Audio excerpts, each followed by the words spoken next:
I think I will have to do that. Welcome, Coach Kemi. Coach Kemi is going to be our special guest today. Like I said, she's a system and leadership coach. She's on the board of Agile Alliance. She's also a mentor. Welcome, Coach Kemi. Let me hand over to you, and you do what you know how to do best. Thank you so much, Coach Femi, for that warm welcome. I didn't have a slide until like 5 minutes ago. That's absolutely fine. Do it your own way. And then Coach Femi called me and said, okay, this is how we do it. I said, oh, shoot. I'm attending taking a program, 1-year program, digital marketing. And we do classes we do classes on Saturday as well as during the week. So, and I didn't put a slide one because I thought I'm just going to make it very interactive. And that's absolutely fine. And share my story. When you told me that you were in a class, I've been online searching for the class that I'm going to go, because I'm thinking, oh my God, when Coach Kemi still has to go into it is digital marketing. I mean, look, the way things are going right now, as a Scrum Master or Agile coach, you really need to up your game. So you need to be finding something else that you are interested in, whether it's AI, machine intelligence, or learning rather, digital marketing. I work with a lot of marketing teams, so it makes sense for me to do digital marketing. So we have to always be relevant. Anyway, first and foremost, thank you so much for inviting me to your group today. It's been wonderful just seeing names that resonate, seeing faces, Femi's face. It will be nice to see other people's faces. Anyway, let's put on your camera, Coach, please. And if anyone else from the audience, put on your camera, please. Yeah, it will be great. I recognize some names, right? So anyway, so today we're going to be talking about building foundation, but most especially, what are the key skills and qualities of a successful coach or even successful mentors? I remember when I was growing up, and that's where I want to start, because whatever we are today is shaped by our growing up. When I was growing up, I was this person that Kemi would find anything and everything that you need. So what did that make me? It made me the resource person. And because I don't like a situation where someone will ask me a question and I said, I don't know. Because I haven't practiced, I don't know, let me go and find out that time. So I would always want to learn a lot of things. I am this person that you will find reading when exams are even closer to the time, because I have a library of books and I want to accomplish those readings. And then when I'm done is when I get into my schoolwork. Sometimes people wonder, how do I pass the exams? I said, I don't know. I like to do fire brigade approach kind of a thing. But then as I was growing up, a lot of pressure was put on me to have those information. But as I was having those information, they should also be an outlet, right? So I would often share information, share knowledge, or even without being asked, I would share it because I needed to just offload some of the things I'm learning. Don't think I'm a brainy. No, I am not. I'm not a perfectionist either. I just love to read. I love to search for things. I think one of my saboteurs is that over search or something like that. So if you ask me a question or if you ask me to find something and I don't know that, then I would not rest until I get to the bottom of it. So that's my saboteur. Anyway, I digress.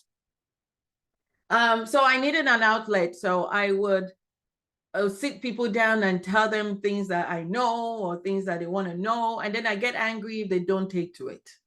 Or if I share it and I am so assure that they would go do that particular thing that I shared with them and they don't do it. So I would get angry. But I told you to do this. Why didn't you do that? Or, the typical, I told you so. I told you yesterday you didn't do it. That kind of a thing. What did that turn me into? People who were not willing to listen, or they might just turn around and say, she's coming again. She's going to ask me to do this and I'm not ready for that. That was kind of like a push system I was always using, right? I'm just shifting things, whether people want it or not, I would just shift it. So I realized that this was counting against me. So I went to the extreme. So that's another thing I kind of like used to do then. It's either my way or the highway, right? So it's either I do this or I do the extreme, right? And as you can imagine, that didn't work as well. So resolving to not talk, to just keep to myself and continue my reading and not share it with people, thought I was a snob. So they would look at me and say, she doesn't talk. But then I said, I talk, and then you don't take to it. So it's not being able to differentiate the difference between sharing knowledge and being detached, or what I now know as coaching and mentoring. And then there's the other aspect of the teaching and the workshop, right? But everything was just put in a box for me. When I started to uncover what it means to mentor people or even to coach people, it then made sense. And I was so much able to handle all those information and then put them into compartments in my head or even in my folder, what I do need, what I don't need, what I share or what I don't share. So what is coaching?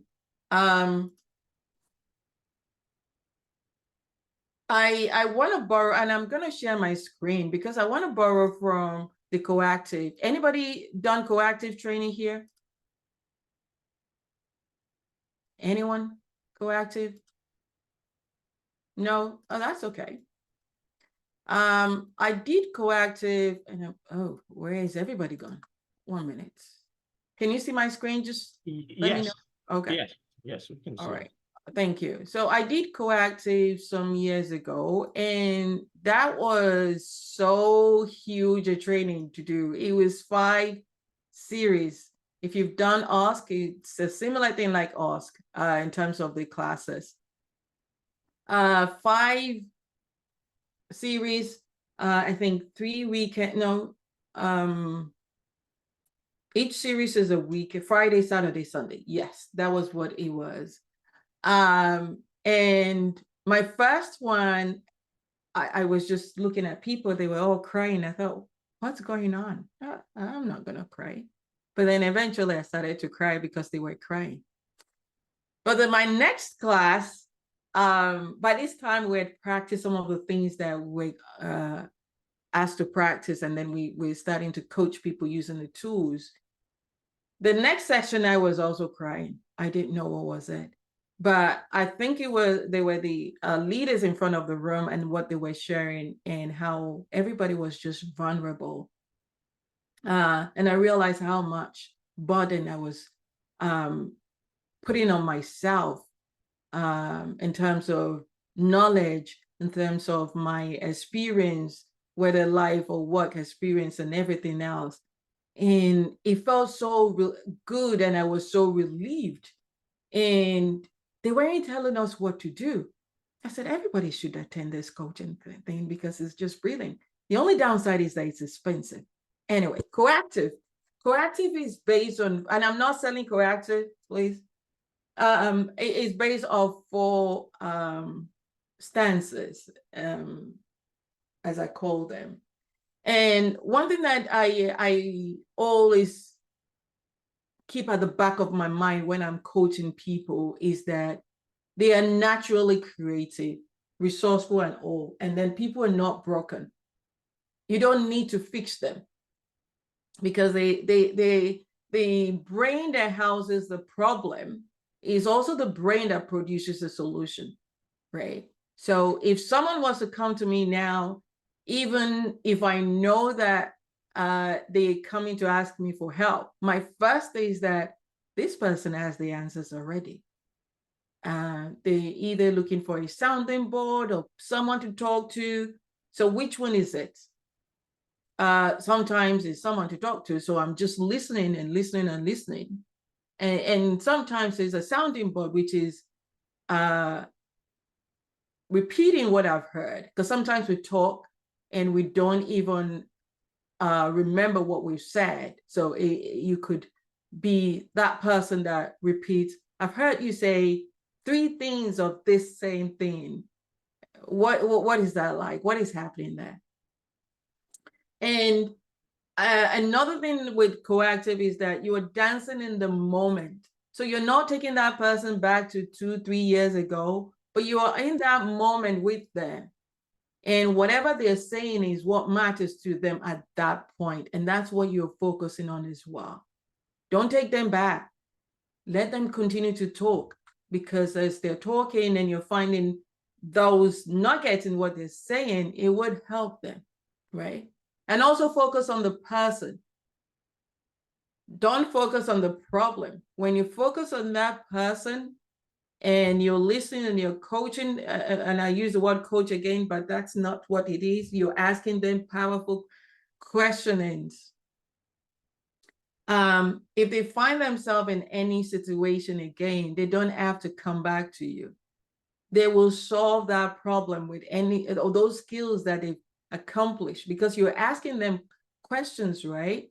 So if they were to have find themselves in any other situation, those questions will ring back, rather than, have you tried this? Have you tried that? Right? That is telling. And if you're someone like me, that I used to be a teller and I no longer tell people what to do. If you tell me something to do, I probably would stop listening. And then I wouldn't even do that, what you've said for me to do, right? But when you're asking me questions, don't ask me, what have you done in the past? No, if I haven't tried anything in the past, I wouldn't come to you, right? But ask me, what is important for you now, perhaps? Or what is becoming clearer to you? Because I will just share with you what is becoming clearer, right? And invoke transformation. You want that person to leave you as a different person, not because you've told them what to do, but you've helped them to broaden their horizon, things that they haven't thought about. Because as humans, there is always this edge, there's always this bridge that we don't want to cross. And we know this, but we're still fearful of crossing it. So as a coach, one of the things that you want to do is that you help that person to evoke transformation and then cross that bridge, right? And even hold them and say, you know what? I know you don't want to cross that bridge. That's an edge for you, but look at me, we're going to cross this. Or you could go away from them at the other side of the road, metaphorically, and say, look, I'm here already. Come over. And it is so beautiful. So it is helping that person to create that moment that they can cross. So I definition of coaching, you will find it that it is different depending on the association which you belong. If you ICF, or that's the International Federation Coaching, or if you EMCC and those other organizations, they define it differently, but they all agree that coaching is partnering with the person, the client, the coachee, to help them to broaden their horizon or to help them to cross the edge. But I love this coactive stances, because it just resonate and help you to grow as a coach. If you're not doing some of these things and you're seeing someone as a problem, you will always be one, maybe defensive or trying to solve the problem, or they come to you and say, here we go again. Let me dock, right? Any questions around this? Or maybe someone just want to share their thoughts about it. Thanks for coming today. I want to just, while you were talking about coaching and I think someone mentioned in the chat, I think it was Shrita mentioned that the answer is always within. Having said that, in my years of coaching and training, sorry, my camera is off. In my years of coaching and training, how come it seems one of the most difficult and challenging people to really coach are coaches? Why would you say that, Divine? Because, well, based on experience, I don't know if that is. I have some. We have coaches here and all that. I don't know if that's. If you've resonated, if that's happened to you, or you can resonate with that too and all that, because different organizations have been able to work with and all. When you have the coaching community and all that, and you have to do things together, and a coach needs a coach and all that, and you find out, oh my God, when their coaches, God, it's like it seems to be a tough nut, and you don't even know how to go about that. Yep. I give you an example of well, not an example. I think when we go, there is this, I'm on the board of Agile Alliance. Let me just be, that's the example I would like to cite. And we would have facilitators. We're all facilitators in the room as well as we're coaches. But we would often bring facilitators, but because we know that every single person in the room will want to facilitate as well, right? So even when we bring in facilitator, we're saying to ourselves, there is only one facilitator in the room, and that's the neutral person, because every one of us cannot be neutral, right? So when you remind yourself the ethos or the ethics of your profession, you're more than capable of not jumping into that. But as a coach, I find them easy to coach in a way, and that's because they do all the heavy lifting. They know the questions to answer. They know how to answer it, and that I'm just listening. Because when you have a coach that needs a coach, all you need to do is listen. They have the tools and techniques to help them, but that there is that edge that they are unable to cross, and that's where you want to challenge them the most, because sometimes we're just not being truthful to ourselves. But I would first of all design the alliance and say, all right, how are we going to be successful? We are all coaches. We know what we need to do, but we still need to agree on certain things, right? And when things are not going very well, again, how do we want to be? Yeah. So I think I like the alliance you mentioned, and all. I think that's always critical in any form of coaching or any form of any system at all within. Thank you for that. yeah. So always, I did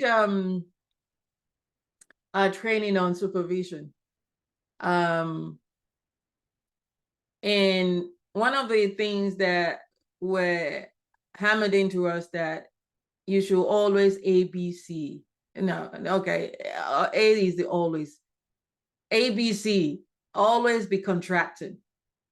Because things change, right? Every minute with a coach, things change. Because when you do supervision, coaching supervision, you're coaching the coach, you're supervising the coach.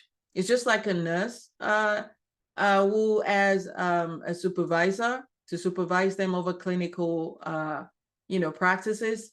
Coaches also have supervisors. So ABC, always be contracting, because things can change with the coach as they're processing those thoughts. If you're not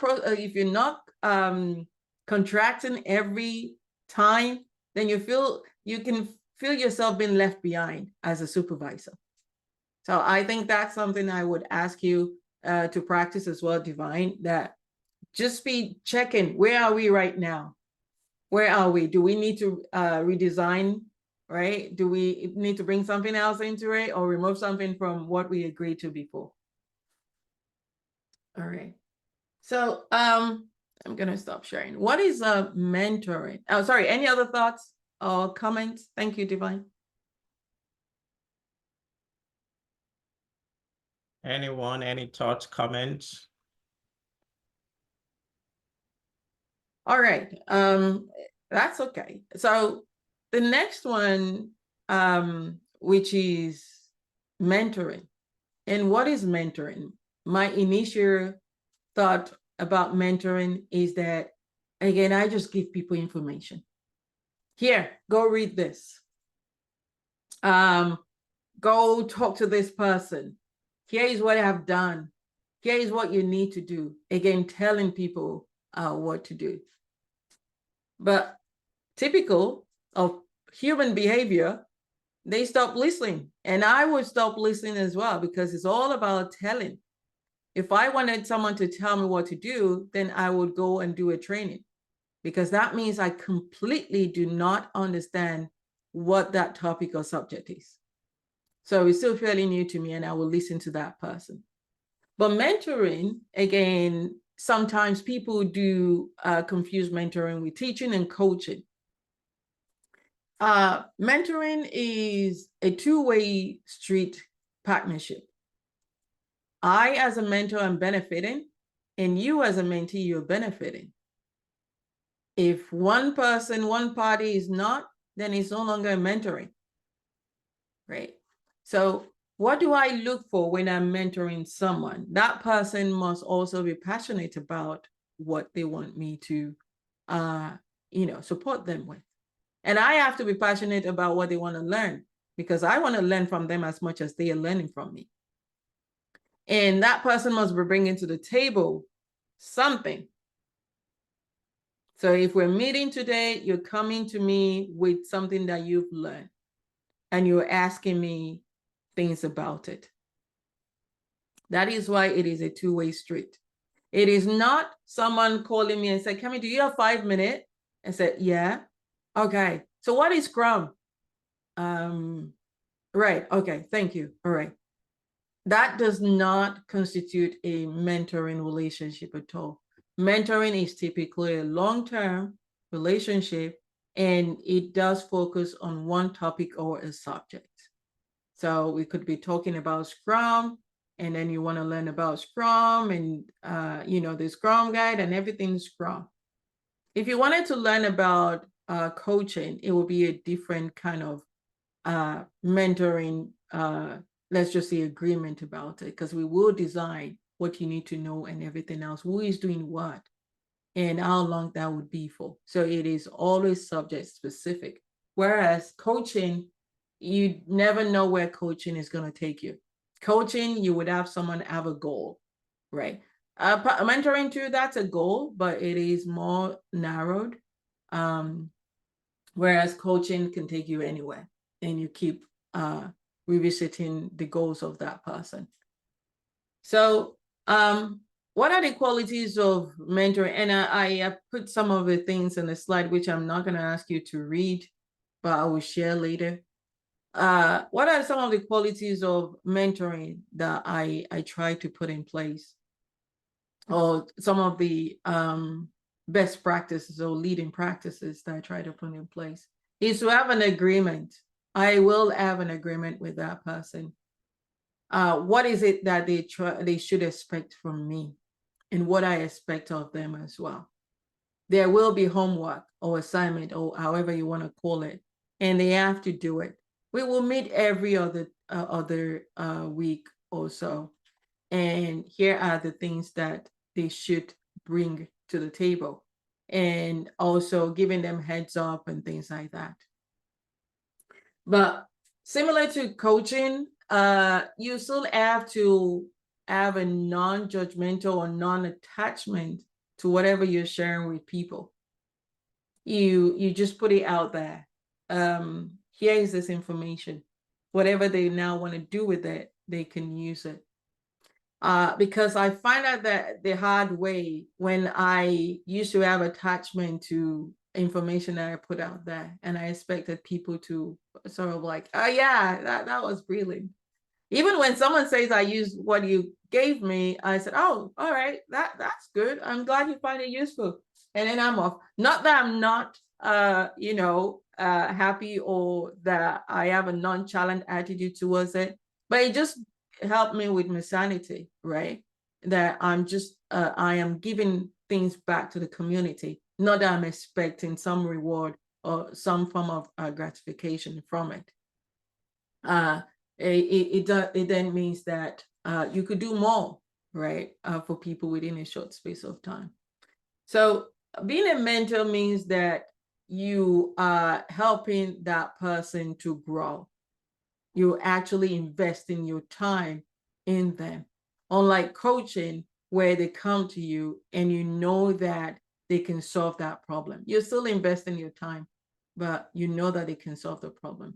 In mentoring, you're providing them that solution, so to say. You're also making sure that you're challenging them, right? You want to be that person that they come to. So you are their go-to person, even if you don't have the information for the problem or the task at hand. You do know someone that can help them, and don't be ashamed to put your hands up. You know this topic, I have got no clue. But I know someone that can help you. Oh, I know someone that knows someone that can help. So integrity is very, very important when it comes to mentoring. And you want people to be able to trust you, that you're not also going to share their information out there. You don't want them to be the example. Of course, you could share the accomplishment. You could share things with another person which who might be experiencing a similar situation, but you don't want to give out names or give out information that would trace it back to your mentee. You want to help them along the way. Another thing which I find very useful when mentoring people is to put an end to it. So put an end date. What are the date? What is the date that we're going to end this? Or it does not have to go forever. If it does go forever, you want to revisit what are the other topics that you have in mind, right? So the last 6 weeks or the last 8 weeks, we've been talking about Scrum. What is it that you don't know about Scrum now? Oh, yeah, I know a lot about Scrum. At least I could do this, I could do that. Great. What is next? Let's take that up that. Yeah. So how do you work with teams? All right. That would be another topic that you could start to look on, so that they are building and learning new things every day. Mentoring and coaching, earlier on, I said, are two separate things. I have people would say, can you coach me? And then they jump on the call and it's like, tell me this, tell me that. And at the same time, I have people who say, can you mentor me? And they actually need to be coached, right? So having a clear understanding of what is coaching, what is mentoring is very important. And when you have people come to you, you should be able to distinguish it as well. So while coaching is about partnering with person to help them grow, mentoring is a two-way street whereby they bring things to the table and you help them as well. It is all about helping people to grow, but in a very different ways, right? So mentoring, I'm going to give examples. Here's what I've done. Here's what has helped me. But coaching, I am just listening and giving the all of myself in coaching, right? I am asking powerful questioning in coaching, right? So I'm going to pause here again and just questions. Hope I'm not talking Or too much today. comments. Yes, I wanted to Divine. ask you this during I think some years ago, I wasn't sure what training we were, and somebody mentioned this, that I don't know what your opinion would be about this when you said coaching is about partnering and all that. The person mentioned that if I think there's a popular quote that if you don't fight with your coach, you only have a paid friend. What do you think about that quote? If Would you that don't fight, if you don't fight with your coach, you only have a paid friend? I think it was Uncle Bob that mentioned doing his training. I'm not sure, or something. I But don't know what Bob means. I'm not sure if it was him or there was a training that we attended, and we had that kind of coach, and I think it's a popular quote by one of the coaches, the football coaches, something and all that. That if you don't fight with your coach, then you have a paid friend. That means it's okay for you to have that disagreement or misunderstanding with your coach. What do you think? I don't think the fight is the word to use, but if you leave the room and you don't notice any difference in your mindset, or there is no shift in your thinking, the way you've arrived is you don't feel challenged enough. Yeah, that's not a coach. There should be a shift. You would have felt something in there. But when you're looking for a coach, you want to find someone that ticks all the boxes of what you're looking for in a coach. And it varies, it differs from one person to the other. For instance, I want someone that will tell me as it is. I want someone to be able to challenge me rather than to repeat what I say. So you could repeat what I said. Maybe I've said like, I can't like 10 times. Kemi, I heard you say I can't 10 times. That's BS. What do you mean you can't? I would very much like that kind of a person, right? Again, but then you have to design it with that person, or else they would not challenge you in that way. Oh. Right. So if someone keeps telling you, Divine, don't worry, you're fine. Don't, you know what? Things are gonna be great. Yeah, things are gonna be great. How? Right.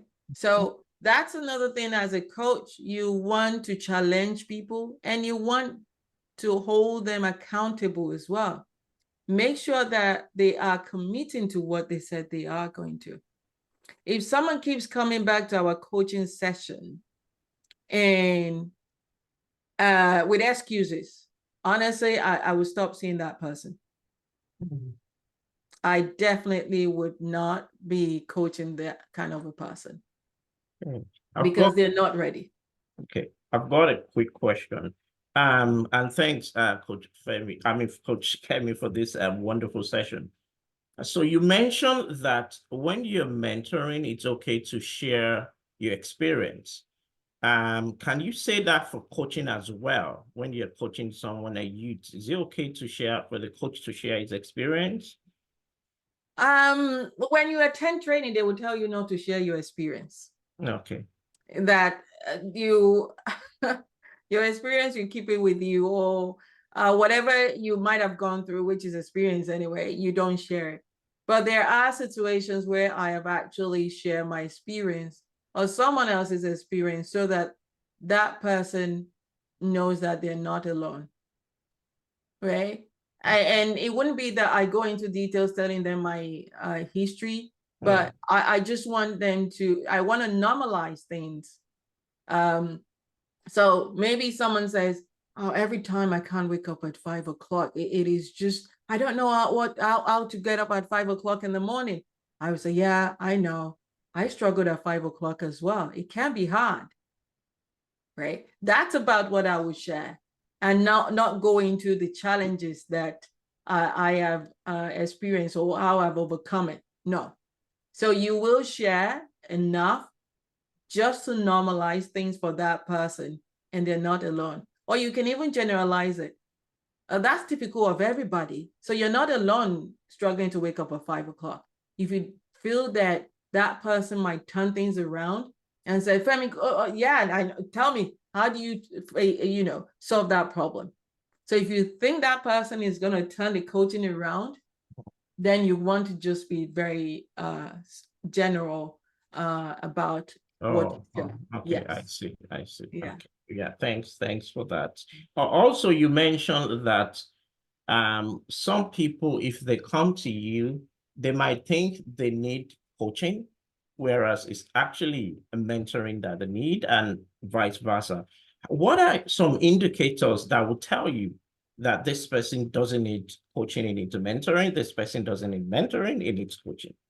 That's a great question, honestly, Coach Femi, and it's important as a coach to be able to distinguish that. If we look at us as an Agile coach, we have to take all the stances. But for me, I've learned to stay in that curiosity state, which is the coaching state.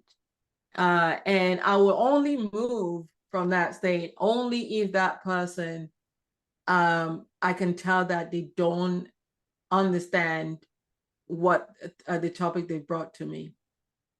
For instance, someone come to me and said, I want to do Scrum. And I said, okay. So why do you want to do Scrum? I don't know. Someone just said I should do it because I can become a Scrum Master. And okay. So what is your understanding of Scrum? So this is coaching, right? Yeah. There's a coaching questions and they can't give me a definition. Then I move on to the training part of it. Yeah, this is me training. Yeah. So you have to train what is Scrum. Yeah. But if you realize that they know how to define Scrum, you can then move on to mentoring, which is, here are the examples of how I've gotten a job as a Scrum Master, because you know what they know, but they're not sure how to then use it to get a role as a Scrum Master. All right. So what experience do you have? Here are some examples. I don't have a technical background. Great. I don't have a technical background too. Let me share with you the ways. Or I have a technical background. Great. Here are some examples of how you can get into it. Okay. But you first need to define why now. What makes you want to do a Scrum training in the first instance? Yeah. All right. Thanks. Yes. Coach Kemi, thank you. All right. Do we have any other person? I'm sure a lot of people here. You can feel free to raise your hand. Coach Kemi is not going to bite you. Ask questions. Ask questions. It's okay to share your vulnerability. Please do ask questions. I know there's a lot of people that will be, because I'm also a trainer, and I know a lot of people use that word coaching, whereas they are meaning something else. Even if they're training, they still use the word coaching. And I know we have a lot of, Scrum Masters, senior Scrum Masters here. Just ask questions. I am a reviewer on the certified team coaching for Scrum Alliance, so the CTC. And more often you see applications says, I coach 5 teams how to, and I coach them around, and I said, yeah, you can't throw the word coach around and then you want me to believe that you are a coach. Coaching takes more than you just saying that you coach someone. There are lots of things that you have to be doing. You are listening to them, right? You're being non-judgmental. Right? You are asking powerful questioning. And sometimes people will say, what makes a question powerful? And it's not the question that you ask that is powerful. It is how it lands on that person that makes it powerful. Because you might ask another person that question and it does not resonate with them at all. Does that make it powerful? No. So if you ask someone a question and they said, and it takes them a couple of minutes to even respond, that means that was a powerful questioning. And that time, you want to give them space. Please do not ask a follow-up question. You just want to give them that space to think about what they've just said. So, that I have never thought about it like that. Give me 1 second. Let me think about it. That is a powerful. For my ICF PCC, I had a coach for my recording, and honestly, she did all the work. I didn't have to do much than listen and then repeat what I was hearing from her thoughts. She was talking aloud, and when she pauses, and I kind of like, because we've worked for some time, so I know the body language. So when she pauses and I know that she wasn't thinking in terms of what the next step is, but she's just thinking, I would then say, I've heard this a couple of times. I said, oh, you did? Okay. What does that mean? Right. So powerful questioning is more of how it lands for that person. And when you're passionate about that person too, or passionate about their growth, it comes through. And people will find you more relatable than just say, well, I'm going to coach you around this. Don't throw the word coach around. And people see through that as well, especially when you want to indirectly coach someone that knows about coaching. They'll say, no, I don't need a coach right now. I need a friend. Right. So yeah. Kemi, you seem to have talked about a lot of certification, ICF, PP, APP, ACC, and all that. I'm like, okay, it's as though this is not going to end. And however, one of the first thing which seems to be the elephant in the room in a place like this somehow is the first thing you mentioned when you talked about the fact when Uncle Femi mentioned the fact that you're studying and all that. Why would you get into more of all this certification when seemingly coaches seems to be at the first line of defense when there is layoff in organization? How do I position myself as a coach to still stand out? Yeah. So that Divine, you seem to have the answer, and I'm not going to coach you right now. So I'm going to tell.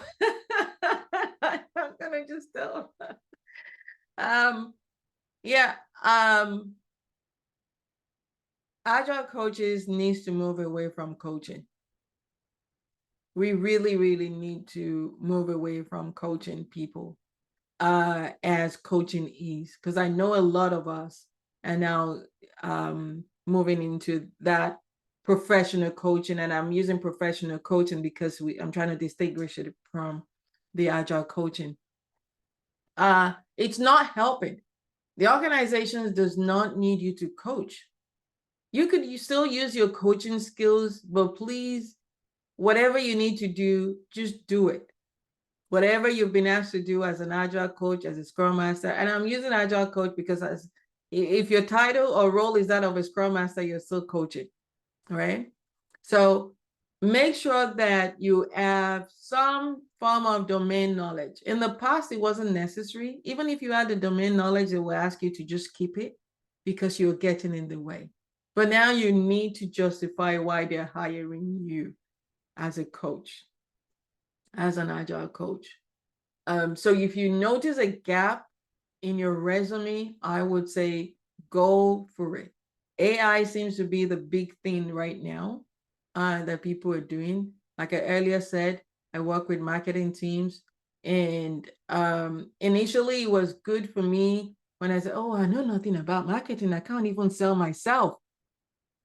Yes, you could play ignorance the first couple of months. At least they would make allowances for you or excuses for you. But when it gets to a point when you know that you're not moving away from that domain, you should be upping your game, right? As a coach, you never stop learning. It doesn't mean that you are going to use that directly in some cases, unless, of course, you want to change your career. But at least you can empathize with the teams that you're supporting. If you're doing pure coaching, again, pure quote unquote, then you don't need that domain knowledge. Although you will find some people asking, oh, I want this coach to have this kind of background. I want that coach to have that kind of background in terms of subjects, but you don't need that. You do need to further your education though, right? Back to Divine saying I'm throwing away certifications. You do know that some of them are Scrum Alliance specific, but some are professional coaching specific too, like the coaching supervision that I went for. That just means that I want to be able to supervise coaches. So if people, team coaching or team coaches, yeah, I can supervise them, because that's another thing that is lacking within the agile industry, because we have agile coaches, but they don't even know what agile coach is all about. So having someone to kind of like listen to them and supervise is actually supervision. So it's more about the vision part of it than supervising. So that's one angle that, I decided to take if I'm still going to be relevant as in that agile space. And I've also do mentoring, which means that if someone wants to become an ICF, ACC, or PCC, I can mentor them through that journey, right? So it's just opening myself to different ways I can support people, but it's still the same kind of either I'm coaching or I am mentoring people. Thanks, Coach Kemi, for that. Just a follow-up question, or not maybe a question or not, but I'm sure a lot of people, a lot of the audience will be curious and thinking, I want to become a coach. What courses, what certification do I need to become one? Do you have any recommendations?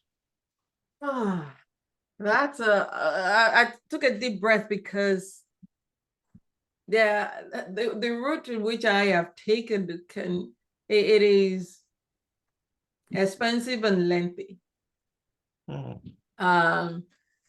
However, there are more non-certification ways to do this, and that is you practicing your coaching skills versus attending training.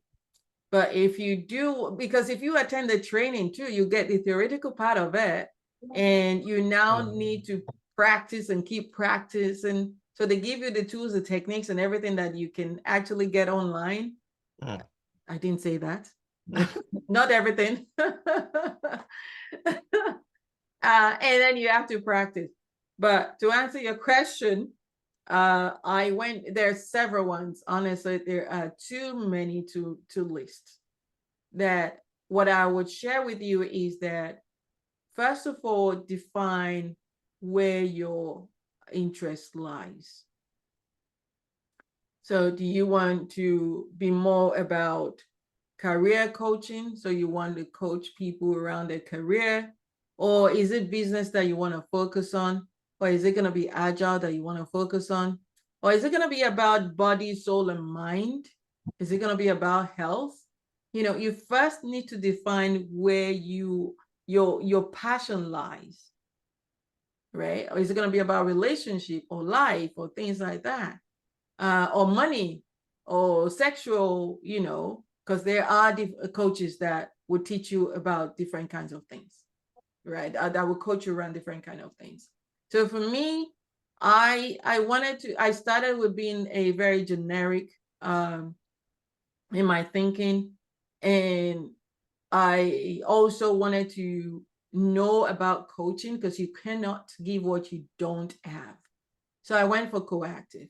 Coactive is all about yourself and other person. So it is more individualistic, and that helped me to offload some of the baggage I was carrying along. And that's why I said earlier that we were always crying because a lot of us are coming in and we're thinking, oh my gosh, I didn't know I was doing this, so that helped.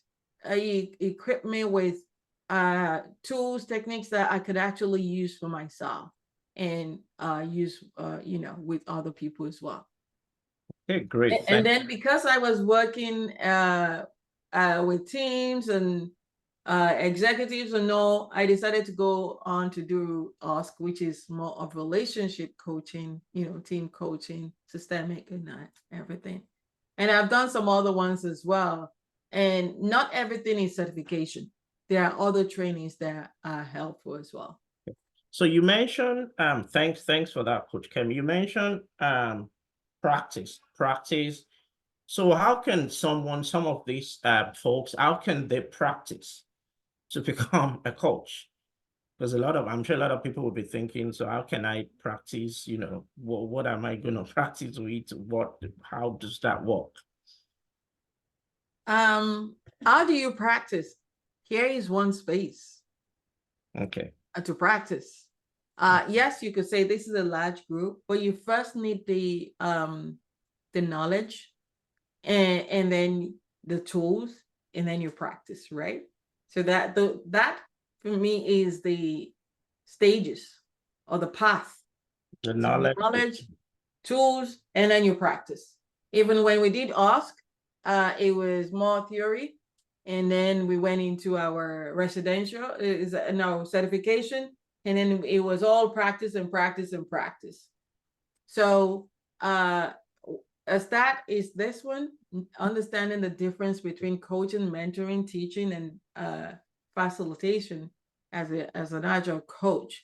And then you look at, all right, what are the tools that I need as a coach? Not even going into those tailored tools right now. Let's just start with the qualities of a coach. How do I ask powerful questions? How do I listen to people? And I listen, completely listening, and not that I want to respond, right? So that's your level 3 listening skills. Okay. So you're practicing that with maybe in a triage or even with a friend and say, look, can I practice my listening? Great. I'm not going to say a word for 5 minutes, and you just keep talking. How easy is that though? Because sometimes you see some people, once they start, I don't want to use rubbish, they're already saying something that is not right. It's a struggle to hold yourself up. Hold on a minute, this is what you're saying, it's not right. Hold on. You don't even want him to finish. How can you overcome that? You know what I do? At least I learned this from my mentor. I sit on my hands. Okay. Yep, I just sit on my hands, and that way, no, I am not talking. But So because you talk with your hands, right? Inside of you, you already know what's he saying. This is not right. Remember, you're practicing. Okay. Okay. You're practicing, You and sit on your hands, but you bite your tongue. Huh? I said you sit on your hands, but you bite your tongues like, oh, I just want to say exactly. Or you can be counting 1 to 10. 1, Okay. 2, 3. And as you're listening, you also want to practice your paraphrasing skills. So what I heard you said was this. Okay. And you want to know that, give that notion that you're listening to. So you're either nodding your head, eye contact, and things like that. I remember when we did coactive, one of the activities that we did was that you were to notice every single aspect of that person in front of you, every single thing, and that's to get you to level 3 of thinking of listening. Listening, it's a Yes. very difficult level to get to. I've tried it so many times. It's always a struggle. Another thing is you mentioned you need to decide what aspect of coaching you want to focus on. For example, career, business, relationship, and all of those things. Do you have to now become a domain expert in whatever area you decide to go into? It doesn't make you a domain expert in that sense that you start to tell people what to do. Oh, I see. Or you start to mentor them. Obviously, you can mentor people around that. But when you're coaching, it just means that you can empathize with them more than other people will. For instance, if you are a business coach, you know the intricacies of the business. So when they're talking, you know the questions to ask. Just imagine someone that's never done Agile.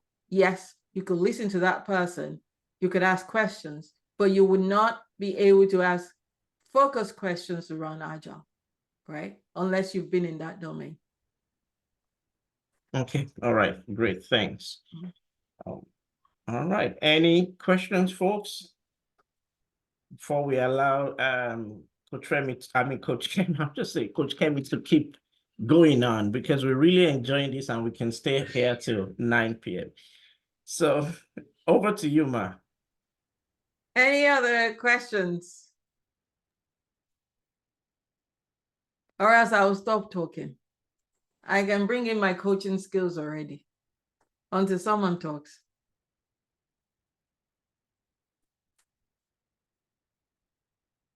Divine, you have anything to add? No, I just like to enjoy silence too when I coach. As Coach Kemiraji wants to enjoy the silence now. In silence, you have a lot of things that can happen. Silence is actually a powerful tool in coaching. How?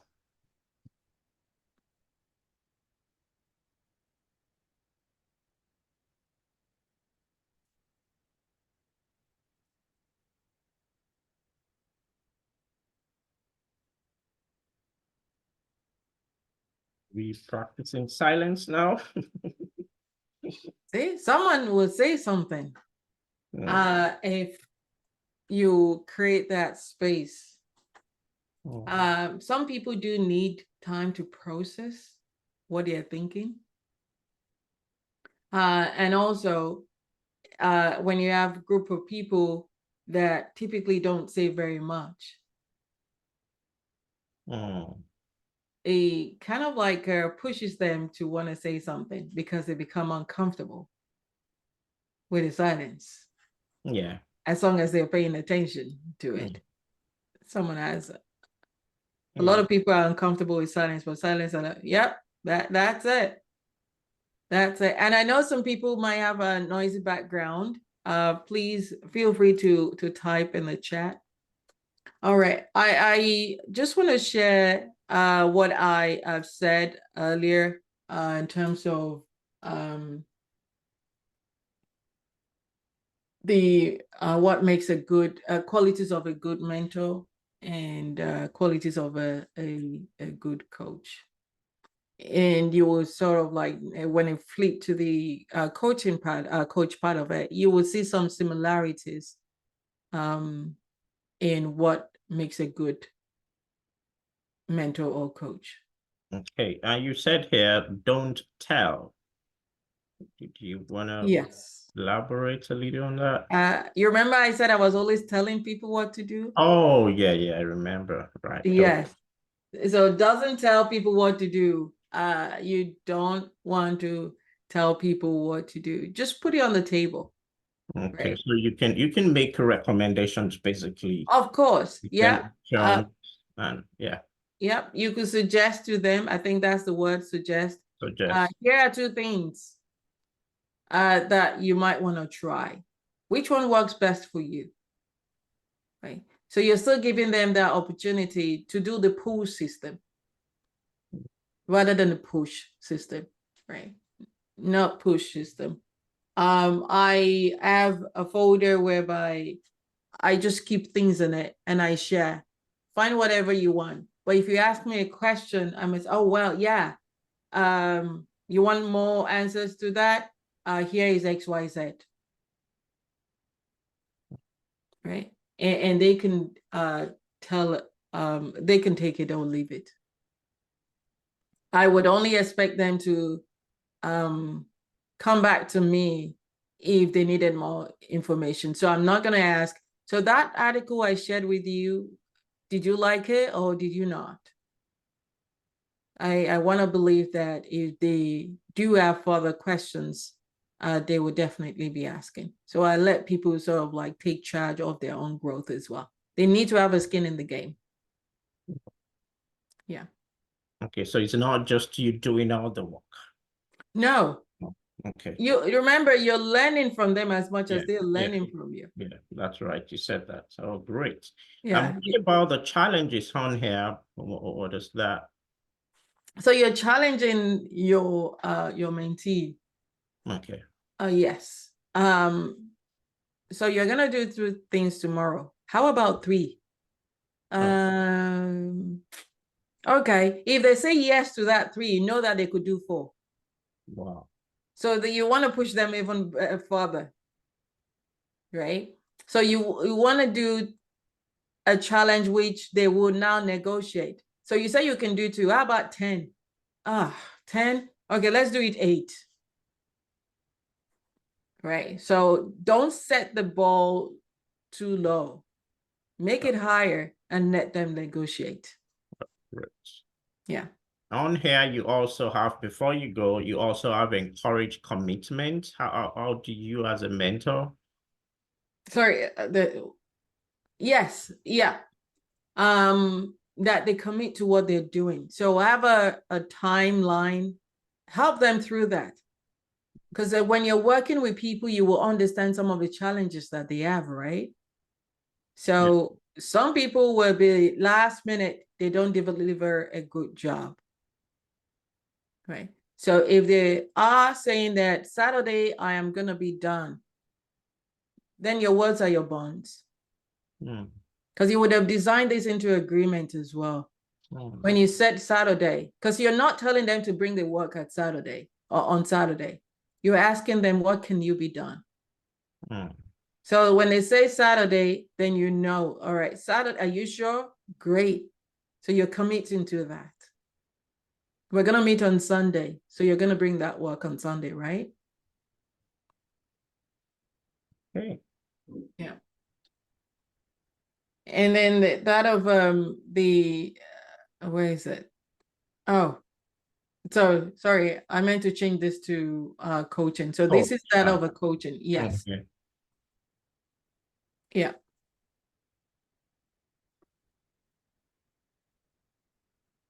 No, sorry, I lied. This is the mentoring and this is the coaching. Sorry.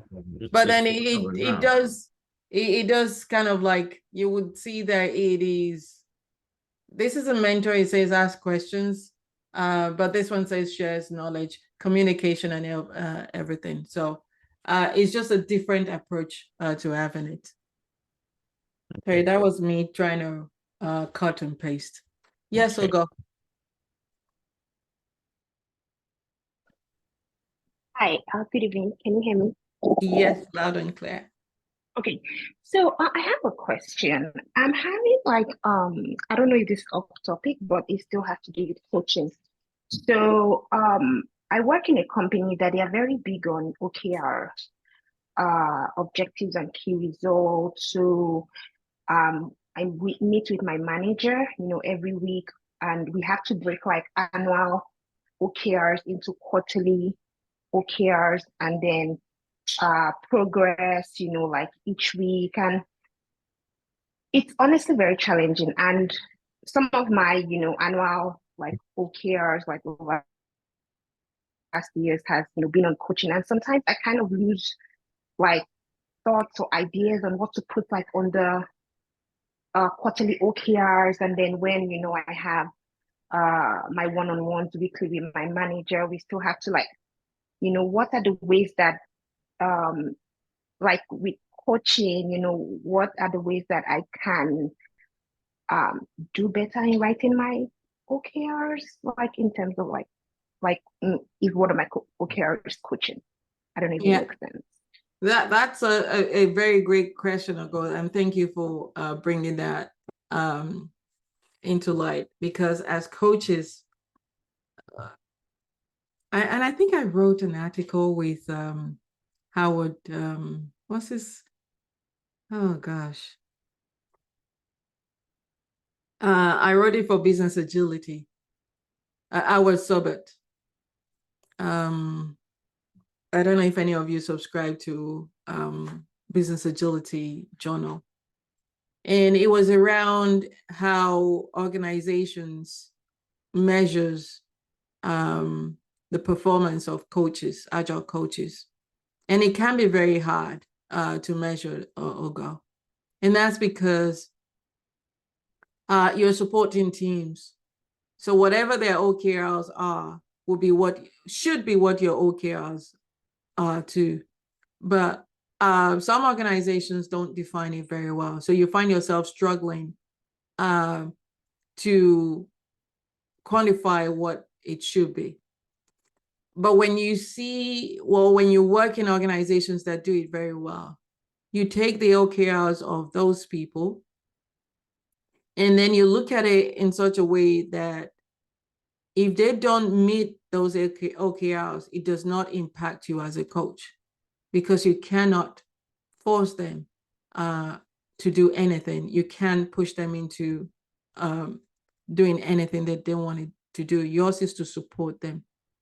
But the way I've seen the OKRs is being done, which I think it's fair, is that you then look at how many people or how many departments can you help to accomplish things that will lead them into accomplishing those OKRs.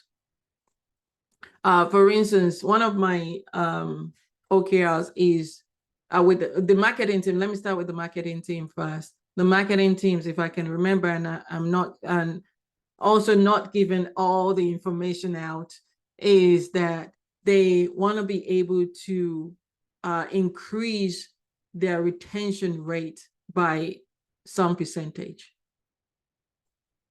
What am I going to do as a coach to help them do that? I don't get involved in their retention campaigns. I don't get involved in that. However, if I was to train people, for instance, in the different ways of working, would that help? Yes, it would help. Or it could help. There might be some correlation there. We do have to measure it. So you would have had to have some examples of things that has worked as well, right? Or if I was to coach them around increasing productivity, that would help them, right? But before now, I am already looking at what they need to improve upon. So I have a backlog of improvements that the team or teams needs to go through. So that would help me with also putting together my own OKRs or the coach's OKRs. And it won't entirely rely on that of the team that they need to meet, because you cannot do so much about that. I don't know if that helps you, Olga.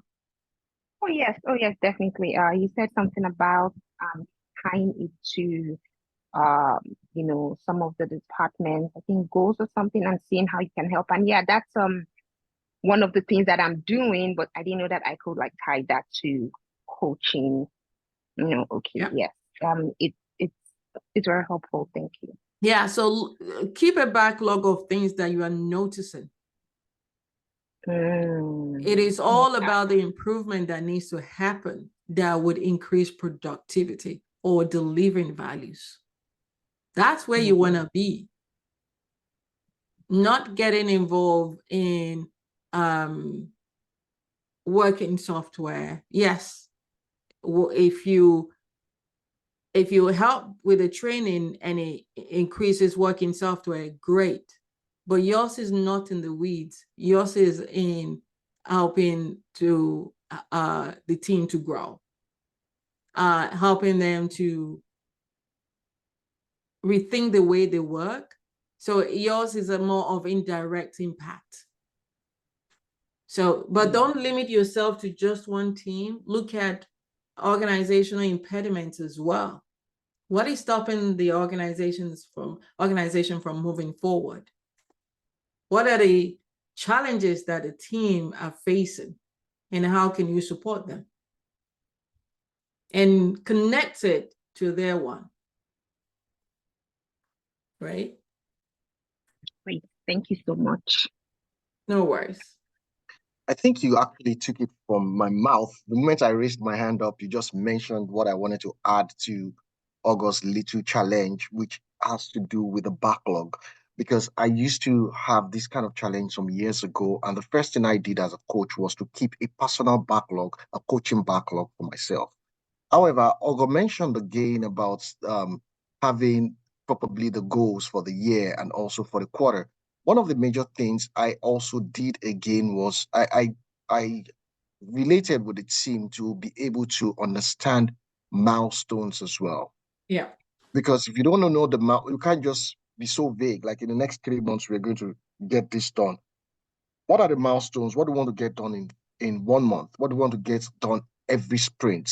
When we now understand that, then you could now create your personal backlog or your coaching backlog from that. I think it's very important. You find that when you're meeting with your manager with your backlog, you have a lot to say. In fact, you have a lot to say that you would have to reserve for your next one-on-one because and move your backlog. Maybe you create a Kanban board. You have your to-do, doing, and done. Say what I'm working with the team on towards this milestone, XYZ, and all that. They keep giving the feedback. Trust me, you'll be in good hands. Yep. You couldn't have said it more, even better. I've shared a link. It's called Right. 12-week year. It's a book. There are workbooks, there are seminar and everything else. And the book is just about, you don't have to wait 1 year for you to accomplish stuff. You could do things weekly, right? A lot of times organizations wait for 1 year or so, but as an Agile coach, we don't have 1 year to make a difference, right? And obviously that could ramp up to your OKRs. I don't know, OKRs. There's something else, right? All right, so that's all I have, and once again, thank you so much for inviting me. I do appreciate each and every one of you. I know I haven't met all of you, but I know that someday, somewhere, we would meet, because I love to see my brothers and sisters making headway in the Scrum community. So please, please, please make yourself visible. Nobody is going to help your brand more than you can. Your brand is your name, what you do. And I see the likes of Divine speaking in the Agile 2024. I cannot wait to see you. There is it. I wouldn't be speaking there. We have No, Adam is speaking. Brian. Adam will be speaking there. Ibrahim Adam and also, Ibrahim. Sorry, yeah, I thought I saw your name. and also Godwin will be Godwin there is as well. speaking. Godwin. We are Yeah, looking forward, and we are looking forward to having you in Dallas and every other person that will be I around. am going to be in Dallas. That's where my people are, and I'm so looking forward to eating proper Nigerian food, and not the one that we were looking for in Florida the other time. So thank you so much. I hope there will be lots of you, many of you in Dallas as well. So yes. All right. Thanks, Coach Kemi, for this wonderful session. This is very powerful, and I'm sure a lot of people, took away one or two things from this session. And any other questions from the coaches in the house? Anyone else who has question for our coach in the house before we let her go? Anyone? I'd like to just say a very big thank you for the very informative session. And I mean, it was also great to be able to have someone be able to bring up a question that is, that she's going through at work, and she got some applicable, consultation of what she can do, even on Monday at work. So thank you so much, Coach Kemi. Thank you, sis. Good to hear from you. Thanks, Madam Flo. Anyone else before we close? So before we close, let's just appreciate our coach in the house. I want everyone to unmute and say big thank you to Coach Kemi for this very powerful and informative session. Thanks, Coach Kimmy. Thank you so much. Thank you. Thank you so very much. much. Thank you. Thank you. too. Thank you. Thank you Mr. very much. Femi, Thank you so much. Femi, you're doing a good job. Hey, you're welcome. All right, thanks everyone. Don't forget, I'll share my screen real quick before we close. Next month, it's still gonna be another powerful session, which is Agile Product Management. Just like Coach Kemi said, you need to start looking into gaining some domain knowledge. Right. Key building success product that scale. So we would have Coach Florence, Coach Adam. Coach Adam will be speaking in Dallas shortly in the Agile Alliance. And we have Dr. Fran. This is coming up on April 27, same time, 6 p.m. to 7:30. You would be receiving the link to register. Just to make sure you join. Thanks, everyone, and enjoy the rest of your weekend. Thanks, Coach Kemi. Thank you. Happy Easter if you Thanks. celebrate. Happy And to the Easter. people who are doing Ramadan, Ramadan Kareem. All right. Thanks. Bye, Thank everybody. you. Thank you, Bye. Coach Kemi. Bye. Right.